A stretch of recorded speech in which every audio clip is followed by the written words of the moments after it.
Hi. I guess the best way to start any kind of speech or any presentation would be to properly introduce myself. So I'm Nicole, better known as Nina Tomas.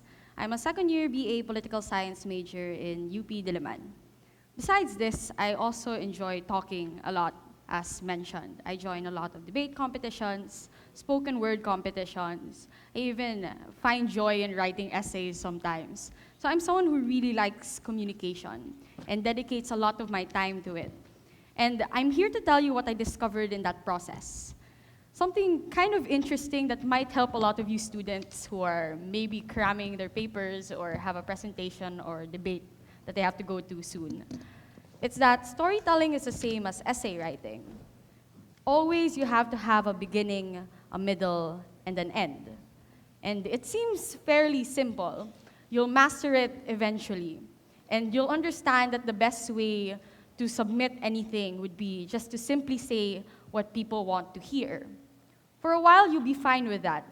You'll submit papers, you'll get the scores that your teachers will deem would be worthy of your paper. Sometimes you feel like, okay, people are going to listen to me because I'm saying exactly what they want to hear. But that can be a problem. For a while, you'll be fine, but then you end up questioning yourself as to why do I do this? Why do I keep writing? There was a time in my life where I was contemplating, why do I still debate even? Like, if you look at it, I've spent so many days in tournaments. I've listened to over hours of speeches, writing down, wasting so many yellow pad sheets. But that's fine, because I did enjoy it to some extent. But then I realized something along the way. A reason why it was so important for us to continue communication, to continue talking, to continue watching TED Talks even, or communicating by speaking to whatever event there is. It's an understanding that ordinary people are part of an elaborate network of information, that you are never just simply one person. When you communicate, you're always changing someone's mind. When you say something, someone is always going to listen to you. Even if you rant in a secret blog or post something on Twitter, someone's bound to see it, like it, retweet it, share it, all those things. So I guess I'll explain this through the best way I know how, storytelling. Back in the 17th century, there was an instance wherein they needed to transfer information from one place to another. So 17th century, not much technology, not much means. It took 9 days in total just to get from Edinburgh to Westminster. But they kept doing that.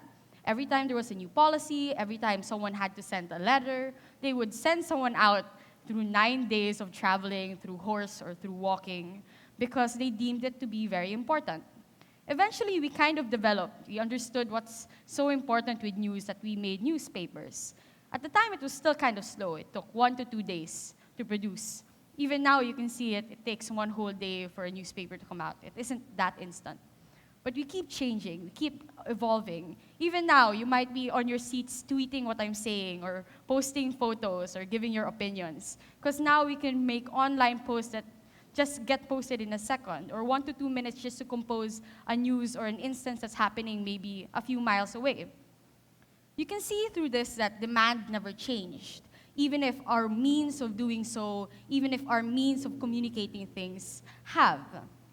And you can even see that right now. There are 500 million tweets per day, and I bet some of you are contributing to that right now.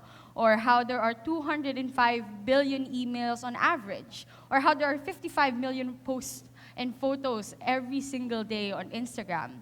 And these things never stop. You think eventually people will have nothing to say anymore or run out of interesting things to do, but they haven't. They won't. I can imagine a future where we even do it faster. In an instant, live streaming even. And this made me ask a very important question about what I do, what everyone does, the fact that I have a phone and I tweet all the time. Why do we talk? And I felt like this was a question that I've been asking myself since high school. I started debating rather late, like third year high school. And I've seen so many people get consumed by it. Like I have classmates in the past who'd go every single day to training because they wanted to improve.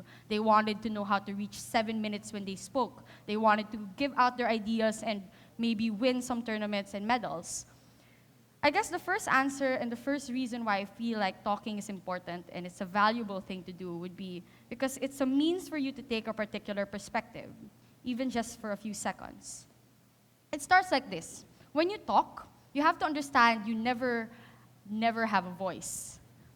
It's an understanding that when you speak, you're always speaking on behalf of someone else. I guess what I like about spoken word is because if you realize it's always an expression of yourself. You're representing your own person. You're representing your feelings, what you think you did today when you write reflection papers for your CL class, for example. It's always telling people what's happening within yourself. Another reason why it's taking on a particular perspective is because sometimes you speak on behalf of other people. In debating, for example, I've always had instances where I had to defend the poor, or defend people who needed to get abortions, or defend people who are in completely different countries. I don't know anything about them, but because of debate and because of the fact that I had to, maybe when you guys write essay papers as well, you've had to go through this process. You have to learn about other people. You have to take on their perspective, know what they're going through, know their problems. And that's valuable in itself, because you are reaching out to a bigger sphere of people.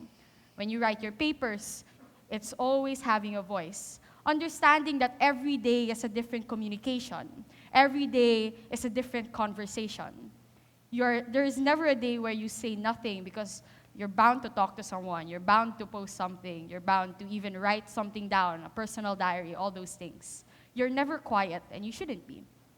Because you as a person have a purpose. You always have to take different perspectives because you are capable of it. I guess the second reason, and why I deemed it to be very important why we speak, was something I learned in first year of my college career. Understanding that it's to feel alive.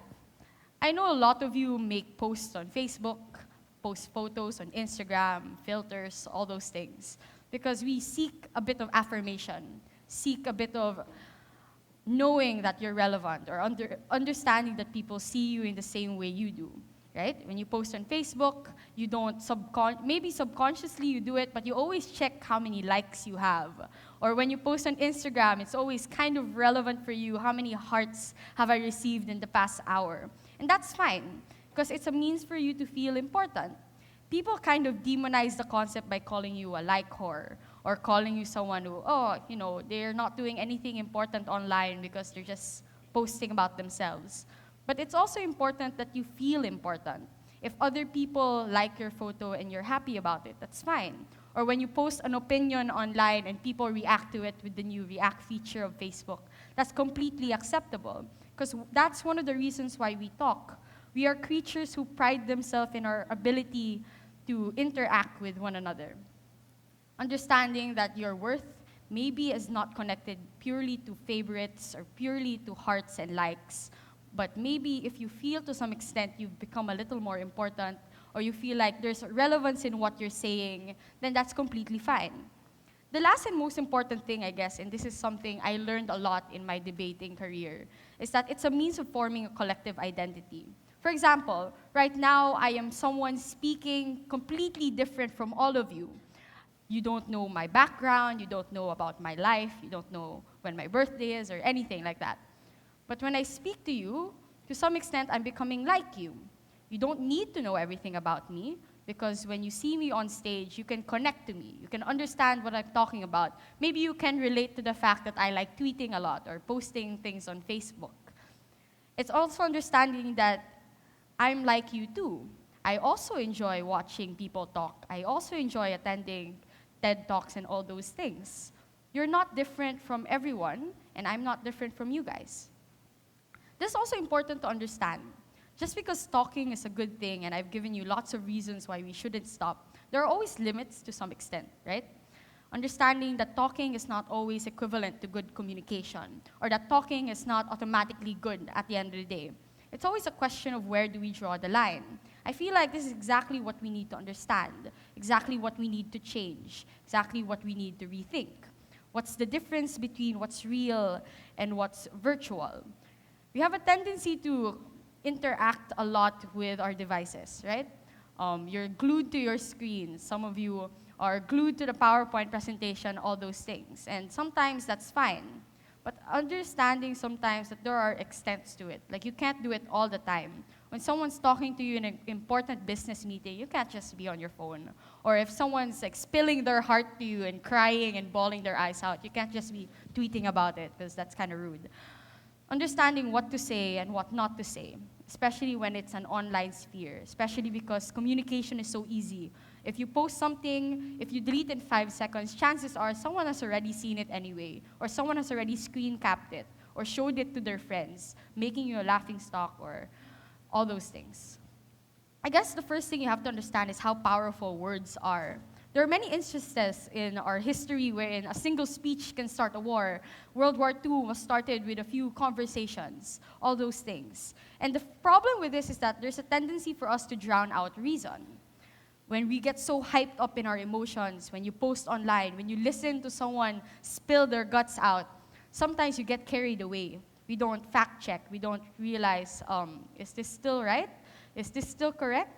Like people who ended up advocating for what Hitler advocated for didn't really see this coming. They were so carried away with all the beautiful words that he was saying. I guess we have a tendency of doing that too. You can look at how we get easily swayed by posts online. We share it. We sympathize with people who are going through tragedies without understanding exactly why are we doing it. It's just being carried away exactly. Another problem, and I feel like that's very prominent, is hate speech. I face quite a lot of this as well. Like in the debating community, I'm known as an adjudicator. So I'm someone who makes the decision. I watch the round, I decide who wins and who loses. Sometimes people agree, sometimes people won't. It's normal. It's something you can't avoid. And sometimes they'll say bad things about you. They'll post it online, they'll complain about your decision, call you a bad judge, call you maybe curse words, all those things. You get into a lot of conflicts. And even if words are so powerful and meaningful, sometimes you have to stop yourself. Wait, is this right? I remember when someone was calling me off because of my decision, I was just standing there trembling because that was the first time I was ever judging anything. And I was called stupid. I was called someone who should never judge anymore for the rest of their life. And it was painful. I was someone who got over it, but there are instances where people won't. In the United States, people commit suicide because of this. Even in the Philippines, people die because of hate speech. And I feel like that's something that might not be relevant to all of us now, but eventually at one point, maybe we felt harassed, maybe we felt like a comment shouldn't have been posted. This is something we need to change and understand. Another important problem that we have to look at is how lies easily spread. I remember like going online a lot and fearing for my life because I'd easily not tell if something was true or not. Like when Alan Rickman died, I thought he died 3 times before as well because people were posting about it, right? And sometimes you don't filter it. You just automatically share it. Like, oh my God, someone died. I'm gonna share it without understanding that, well, maybe it's not true. Maybe it's a hoax. Maybe someone's just pulling your leg. And this happens a lot with a lot of important information out there. Sometimes when you look at Wikipedia, you just take things in as true without understanding. Everyone can edit it. Everyone can change it. Communication is so vulnerable because there's very little filters that exist in it. But I guess the best way to tackle all these things, when it comes to hate speech, when it comes to all the lies that spread, when it comes to drowning out of reason, would be to speak up as well. I feel like the reason why a lot of things get away is because we don't do anything about it. Maybe you feel like, oh, I'm just someone who doesn't have a voice. Maybe I'm just someone no one will listen to. And I felt that way for a long time. When I started public speaking, I felt like, why am I doing this? No one's going to care. My life is not that interesting. But eventually, you learn how to get your voice out there. I feel like a lot of people in the early stages of learning how to speak or learning how to debate, learning how to write poetry are automatically shut out because of their insecurities. Like, never think your poetry is not good, or never think that you'll never be a good debater, because that's not true. There's always a chance for you when you speak up, when you talk, when you continue having conversations with yourself, with other people, with your classmates. And this is the kind of discourse that ends up existing. Understanding that you can be pro something and someone else can be against it. And that's kind of good, because you always have different voices existent at the same time. This is how we achieve change in our society. It's the realization that you are relevant. Your voices can do something. If you're sitting here right now thinking you can't come up here and give a TED Talk, then you're wrong. Eventually you can. You'll find the courage, maybe you'll find the words to say, you'll find the motivation to eventually do something about it.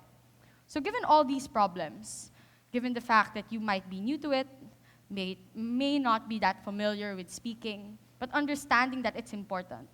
If you can post right now about what's happening here, if you can post right now about what you're feeling about being here, feelings about a certain event, a certain mishap, a certain tragedy, then chances are eventually you'll get to change people's minds. It just takes a bit more talking. So what can you do? How can you change lives? How can you change minds? I figured out the answer very simply, very early actually, and I hope a lot of you do too. The answer is just to don't stop talking. Thank you.